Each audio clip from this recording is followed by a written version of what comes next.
Indonesia usai berjibaku di Olimpiade 2024 Paris. Selain meminta maaf kepada masyarakat Indonesia, Zohri juga menilai jeda antar babak di Olimpiade tahun ini sangat cepat yang membuat para atlet minim recovery.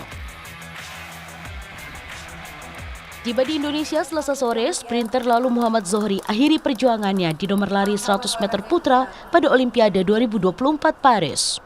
Babak penyisihan yang diselenggarakan di Stade de France Saint-Denis 3 Agustus diawali Zohri dengan baik usai finish kedua di hit 5 hingga lolos ke putaran 1. Sayang Zohri yang tergabung di hit 1 menutup pertandingan usai berada di urutan 6 dengan waktu 10,26 detik. Zohri menyatakan jeda babak pada Olimpiade tahun ini sangat cepat. Sebelum beberapa menit setelah checking kaki itu baru kaki sebelah. Itu langsung dipanggil round 1. Itu kan kayak masih ngap-ngapan gitu. Jadi kayak mau nggak mau ya udah langsung masuk lagi pas itu. Itu yang dan ya alhamdulillah lah. Itu ya hasil yang saya berikan dan ya semoga kedepannya lebih baik lah.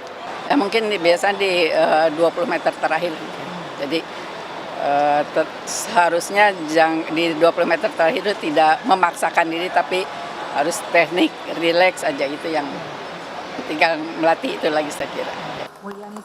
Pelatih Zohri Eni Nur Aini juga meminta pemerintah setelah ini dapat memberikan perhatian lebih pada salah satu cabur Mother of Sport ini. Terlebih venue latihan timnas atletik yang berbenturan dengan konser dan sepak bola. Selanjutnya Zohri kembali ke Platda NTB untuk turun di ajang PON Aceh Sumut September nanti. SEA Games 2025 juga menjadi sasaran PB Palsi berikutnya untuk Zohri. Rinintaniken Yohan Bagja, Kompas TV, Tangerang, Banten.